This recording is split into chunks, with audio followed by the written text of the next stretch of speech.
in and outside of the courtroom, and in his opinion, this defense attorney was afraid perhaps that would sway the judge.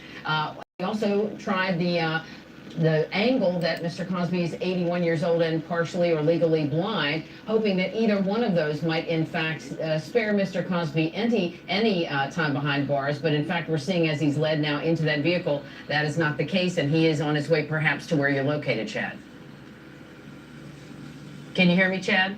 Well, yeah, he's doing what lawyers do. He's doing some legal maneuvering, trying to get the best possible situation for his client, Bill Cosby. But Bill Cosby is coming here to the Montgomery County Correctional Facility. He's expected here within the next hour as he makes his way from the courthouse. He will then be pulled in here behind this fenced-in area, and then will be taken in. Now, talking to some actually inmates that just were released, they say the intake process can sometimes take up to 36 hours. They don't think that'll be the case, though, obviously with Bill Cosby, but he will go into intake.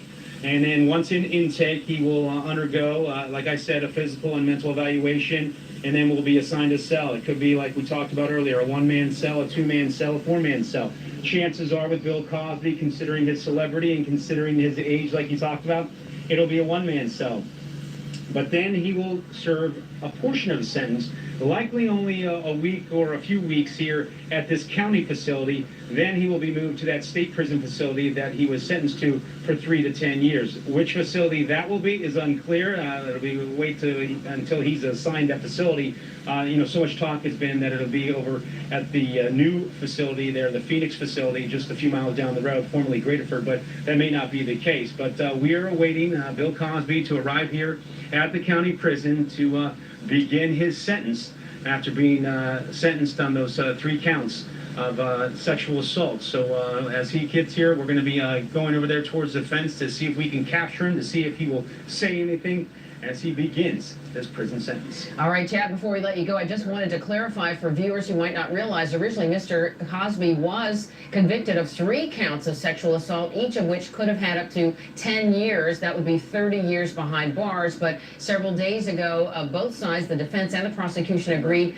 to merge those 3 into one charge, one count against him, so that the maximum would be 10 years. One of the victims had said she wanted him to get 30 years, and that's what she was referring to. But in fact, the maximum as of today was only up to 10 years, which is partially what the judge gave him. Thank you, Chad. Chad, stand by there in Eagleville, and we will be coming to you as Bill Cosby starts to make his trek towards prison. But right now, we are back in Norristown. We're awaiting a news conference from Montgomery County District Attorney Kevin Steele. There is the podium. As soon as he takes that podium, as soon as he addresses the mic, we will come back and see what the prosecution has to say regarding today's sentencing of Bill Cosby. But in the meantime, back outside of the courthouse, let's go to Sarah Bloomquist, who's been continuing to get reaction and watch events unfold following today's dramatic conclusion to the sentencing hearing, which obviously began yesterday, Sarah, and they recessed early, and then ended today after Bill Cosby was officially classified as a sexually violent predator. That's right. Judge Stephen O'Neill said from the outset that he wanted this to be a 2-day proceeding, and it was exactly that.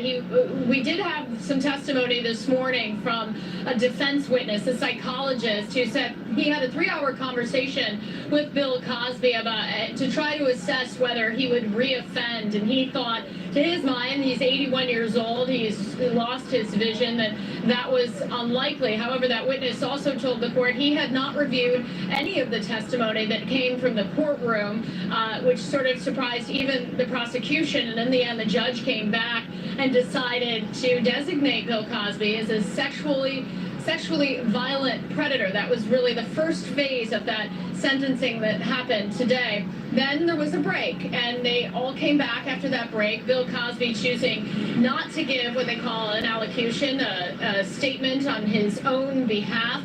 It would have been difficult to do, given that he has not taken any responsibility publicly or shown any remorse throughout the years now that this case has been prosecuted against him. Also, he's now looking at the appeals process, so he would not want to be saying anything incriminating in the court as he moves to look toward appeal, which we are hearing from our legal experts could take years. And in fact, our one legal expert said they may keep him here in Montgomery County throughout the duration of that appeals process. But what's more likely is that he will get assessed by the state prison system. They will find a facility that works best.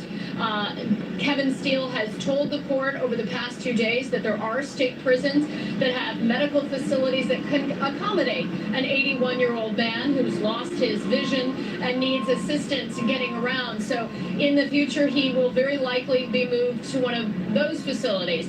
Things beginning to quiet here a little bit at the courthouse as the defendant, now the convicted criminal, Bill Cosby, has left the building, and we are now that news conference from District Attorney Kevin Steele. It will be interesting to see if Andrea Constan is at that news conference. She could be. Her parents could be. They have been very outspoken as to how grateful they are to DA Kevin Steele for continuing to plod on. There was the initial retrial. He didn't give up and retried this case, getting that conviction back on April 26th of this year.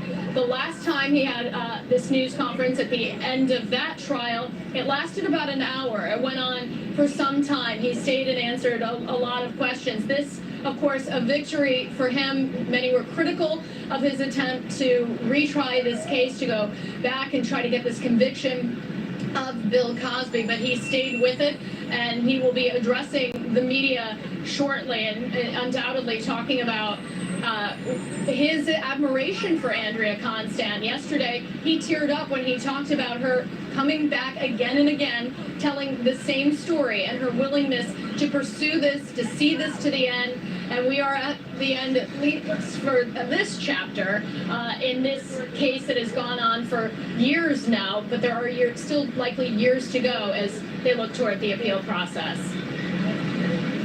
Sarah, for viewers who may not realize, Mr. Cosby was born in Philadelphia, grew up in public housing, and then rose through the ranks of stand-up comedy, went on to have an incredible career, is worth about $400 million reportedly, but now faces several other legal machinations, if you will. You referred to it, where other victims who are suing him in civil court may in fact go after some of that fortune. And at the very least, he's on his second legal team here. He had one legal team for the first trial, a second legal team for the retrial.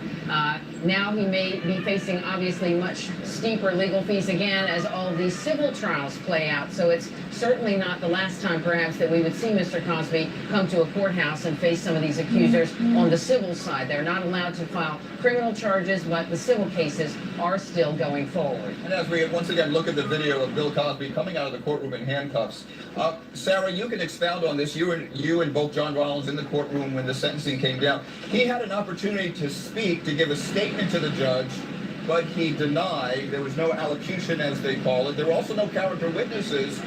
How do defense attorneys feel that played in today's decision to sentence Bill Cosby to 3 to 10 years?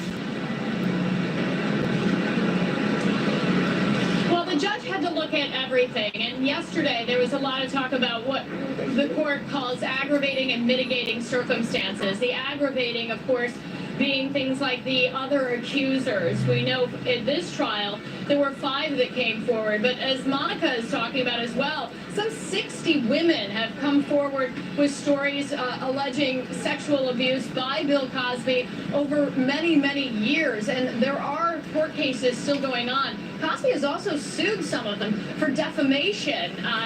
That's going to be more difficult to prove now, given that he has been designated as this violent sexual predator. It's hard to call those women a liar when the court is saying, no, this is who he is, and this is what we are concerned about, and we need to protect the public from this man.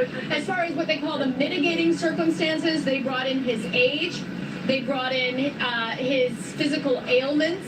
There was discussion about his philanthropy. He gave back to many charities over the years. We know he was deeply involved with Temple University as well over the years. And they brought all that in, talked about his upbringing, growing up in public housing in South Philadelphia, rising through the ranks to become this really American treasure, America's dad, a comedian that made everybody laugh. But it didn't matter in the end because the judge looked at the testimony and what these women had to say. And in the end, Bill Cosby will be going to prison for 3 to 10 years. We'll wait to see what happens on the appeal.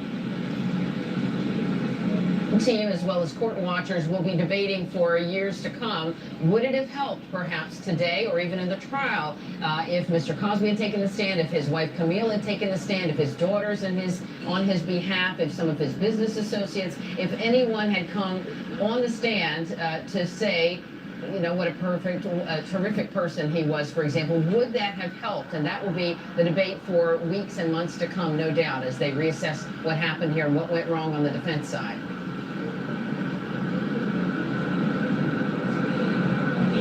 You know, this was the judge to decide, and he listened to the testimony. The court experts thought all along it would have been next to impossible for Bill Cosby. I'm leaving now? Yeah, there goes the Bill Cosby and the police escort. So in any event, it would have been next to impossible for Bill Cosby to take the stand. He never, at any point during this proceeding, took any ownership of this or any responsibility for any of it. Never once showed any remorse. And in fact, his team and even his own wife went after the judge. She had called this mob justice publicly and asked for an ethics investigation of this judge. The experts say the judge would not have weighed that. He would have been aware of it. Of course, it's in the back of his mind, but he would not have weighed that in his decision. But that nobody thought that was going to help Bill Cosby. Here, the fact that his legal team was so aggressive in its attack on Judge O'Neill, who made this decision today and decided to even the sentence a little beyond what the state board had recommended he get. They recommended 22 to 36 months. Now he's looking at 3 to 10 years in state prison. This will be, it's being now watched, not here, or across the country and around the world, this being really the first celebrity trial in this Me Too movement that began last fall. This sends a signal. This sends a sign that celebrity doesn't protect anybody, that they will not be treated differently. The judge made that clear today. He would not treat Bill Cosby any differently than anybody else who's been convicted of not just sex crimes, but what is being labeled a violent, predatory sex crime.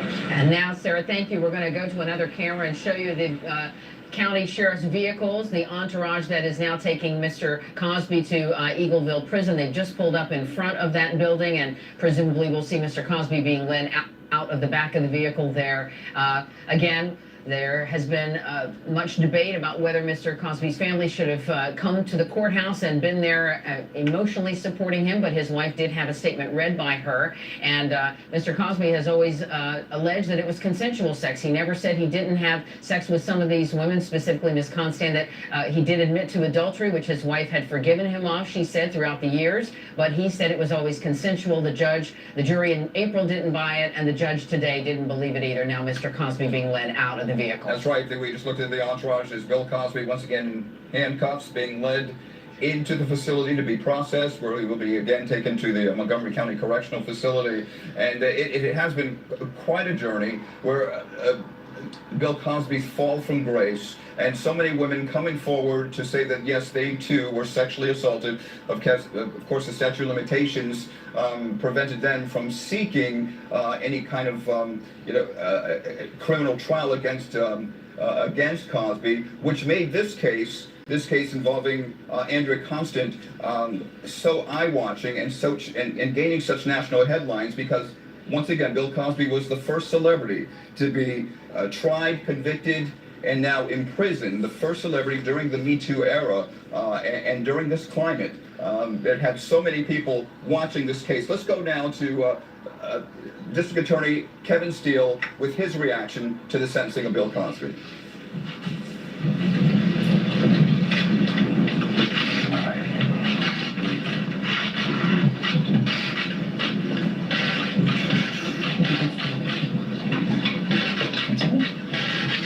Right there. You guys come on over. Come over on this side. Well, they still ain't got Woody Allen, Roman Polanski, none of these guys. Okay. But Bill Cosby, the first Sorry about the one. rain. I guess it's good that Judge Del Ricci said no press conferences on the stairs, so we're in here. It's been a long journey to get here, and today justice was served.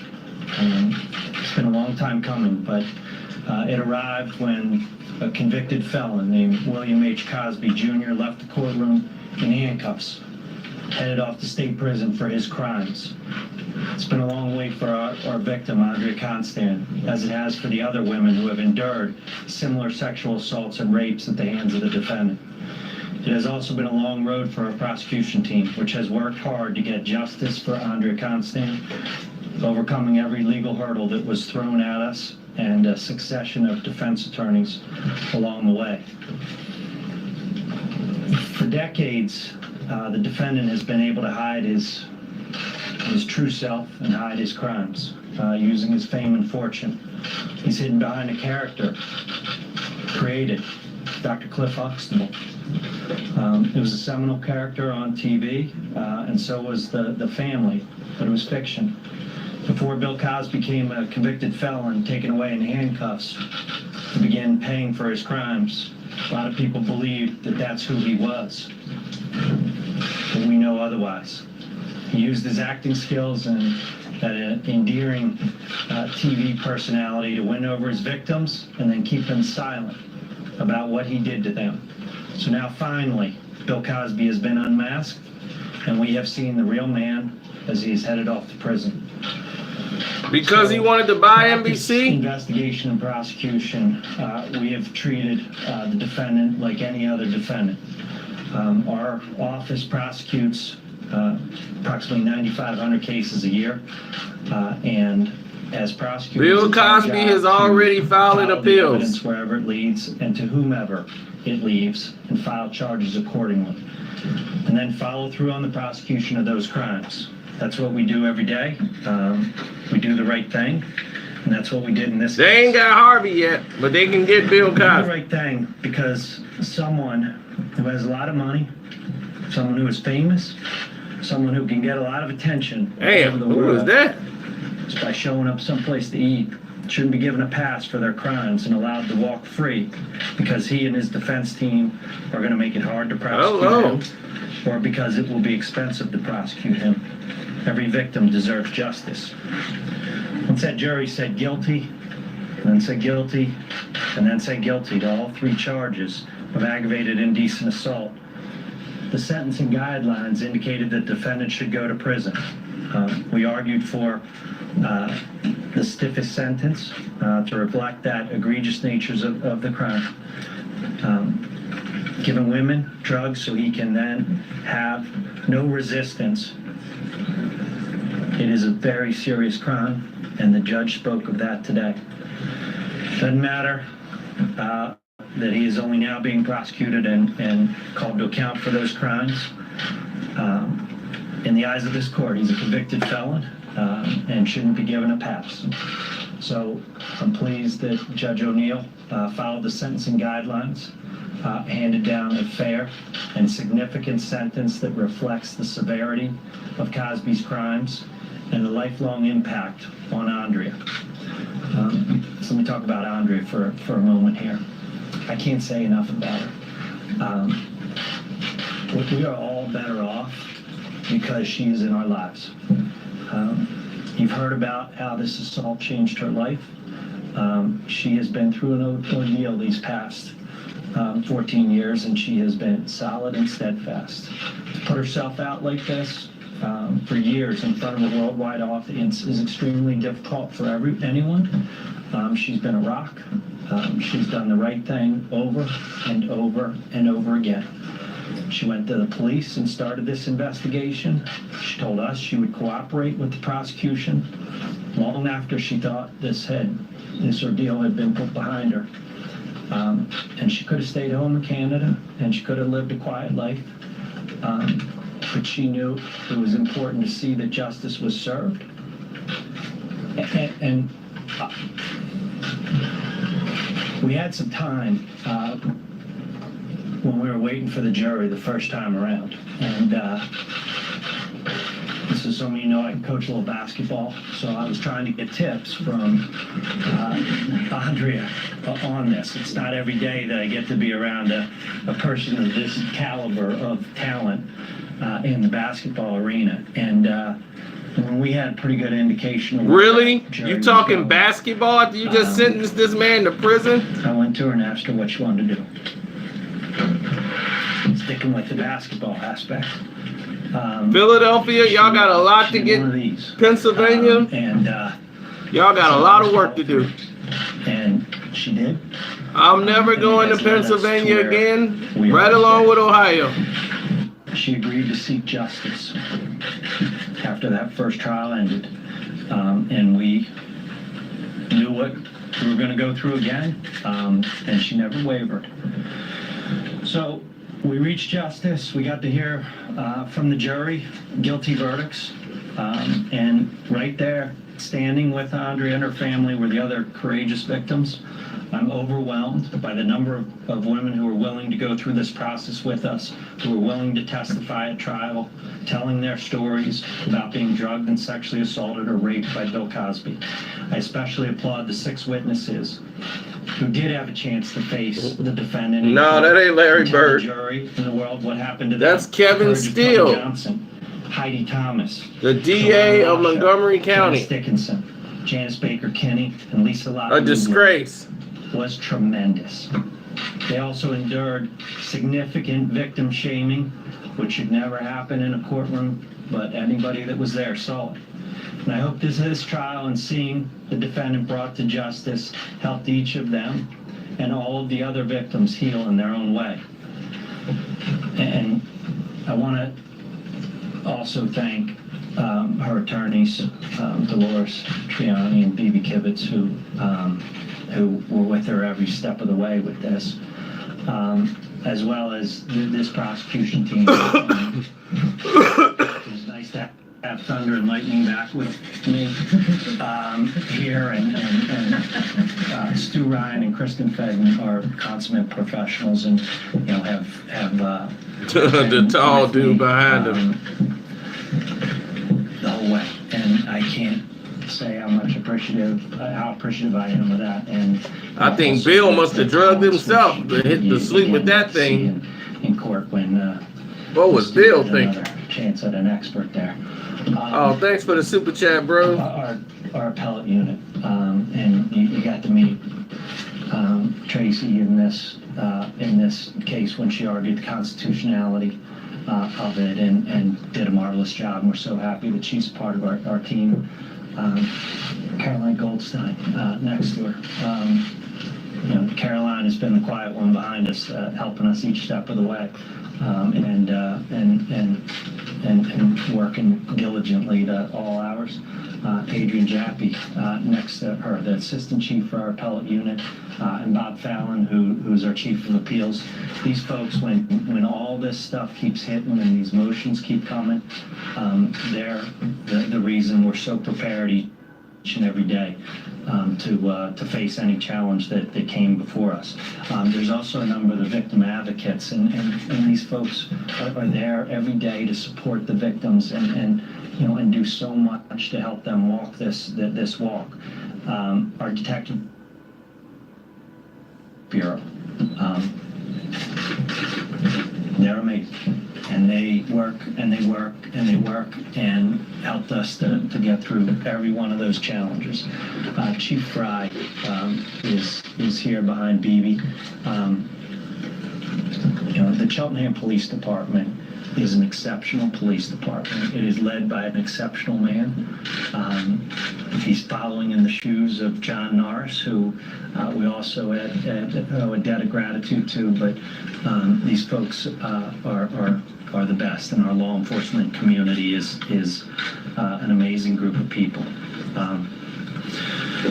So there's been a lot of talk about this case and connecting it to movements across the country, and I understand that there's a larger societal context of this case that may have been helped to be advanced.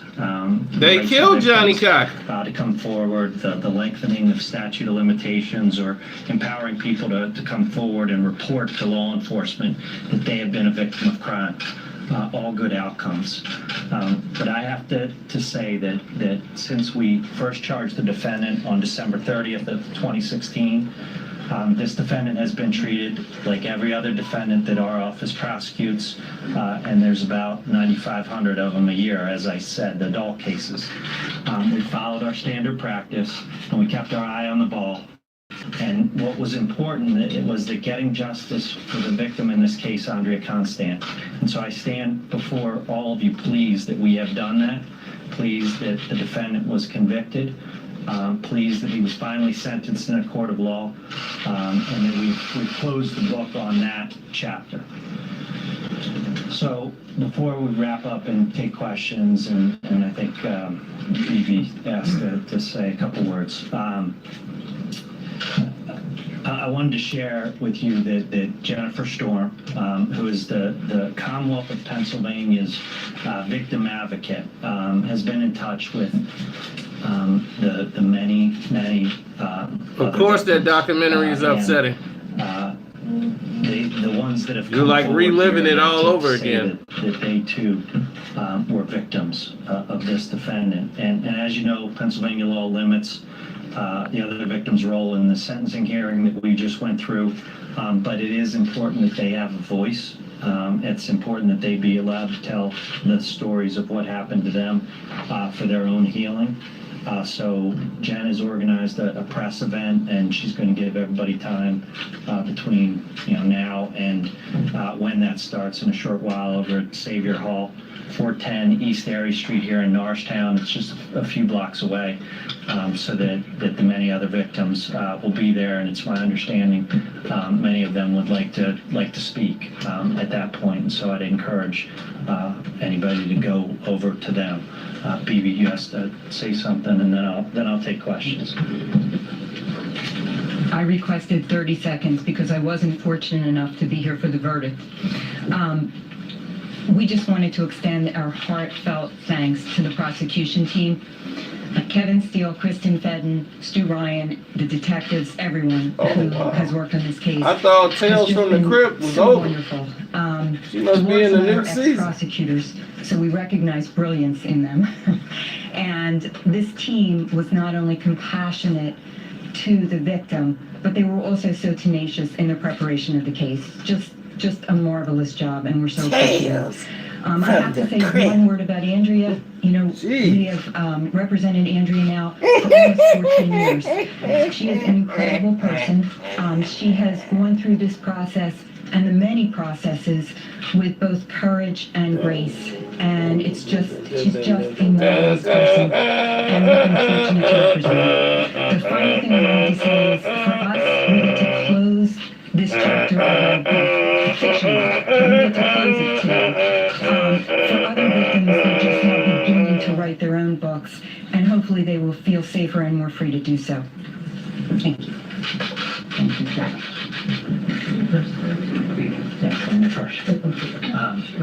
All right, we'll take questions. Yes, sir. In response to your circle, Mr. Constant be speaking a little bit. I just want to know how you feel today now that this is finally here. No. Thanks. Yes, what do you think was critical of getting the conviction? It's been 34 months. We had a mistrial in the first trial. We were able to be successful in the second trial. Looking back now, what do you think was critical in getting the conviction of Mr. Cosby? Well, there's so many aspects of the evidence that we had that we felt was very strong.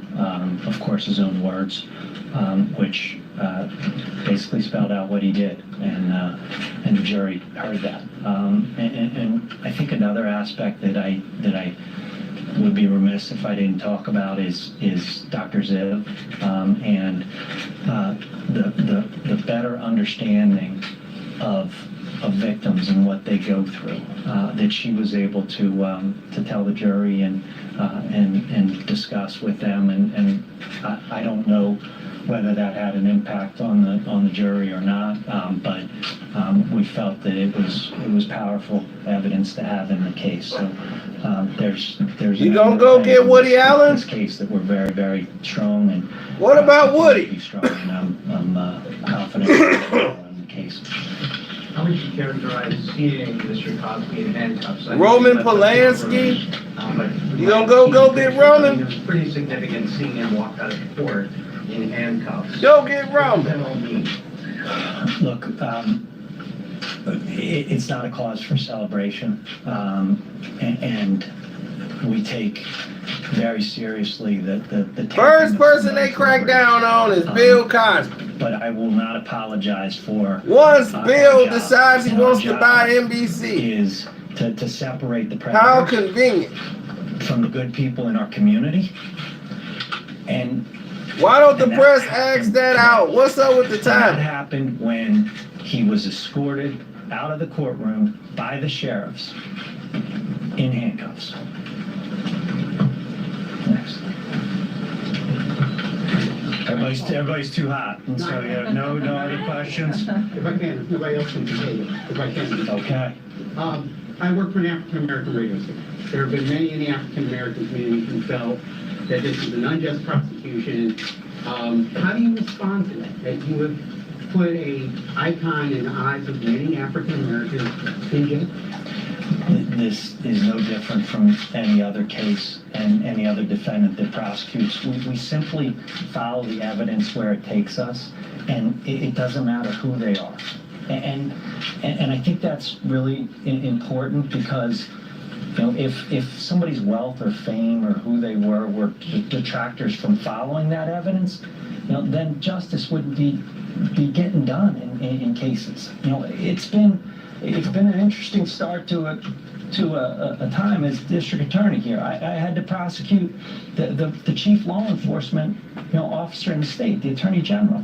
You know, and you know, we didn't hear that, you know, during this. It's we prosecute where the evidence takes us, and that was done in this case. And you know, when Judge Rubrino released the deposition and said that this is perhaps criminal, we're obligated to look at that, and we did, and we worked through the case, and we got to where we are today. So. Yeah, that's what I was going to ask about. Of course, they've already started their appeal process, and just want to give you a chance to address what they're saying about the tape being doctored, and whether or not you want to. I will. I'll just say I'm very confident in the place we are. If that's what they've got, it's beyond a Hail Mary, which I said in court. And this is nothing new. Maybe it's new for these defense attorneys, but this was something that got discussed back in 2006 and was part of the deposition that it's not a full tape because she turned it on. The tape with Gianna Constant taped. You heard it in court, and I think everybody recognizes that it didn't start at the beginning because she had to turn on, and anybody that was there and saw it saw the microcassette that she used to do that. So if that's where they are and that's where we're going, I'm confident on where we are. Could you go through the process of what happens to Mr. Cosby now, where he goes, how long he'll stay there? Sure. And then where he goes next? Sure. So today he got escorted from the courtroom. He starts at the Montgomery County Correctional Facility. That's in Eagleville. From there, he goes to actually a new state correctional institution called Phoenix, which was Graterford before, which is also in our county. And then he'll be there and get designated, I believe, from there to one of the state institutions throughout the Commonwealth of Pennsylvania.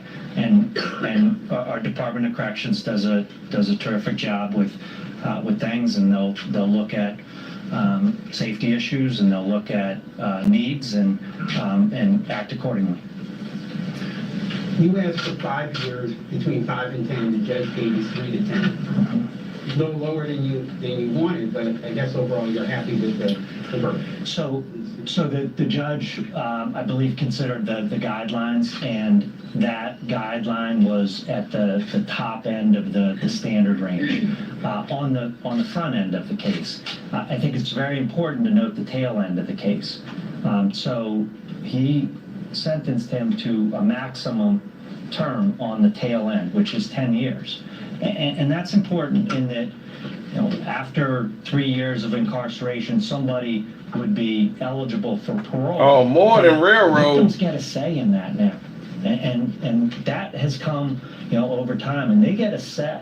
And so this is going to be a process that goes through, but you know, he could serve every day of 10 years at this point, and that's the sentence that he was given.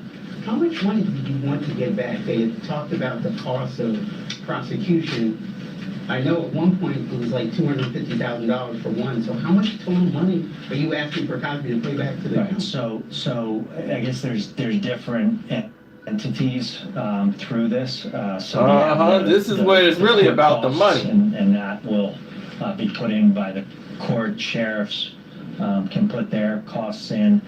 We put the costs for the witness travel and the hotels and the expert fees, which amounted to about $43,000.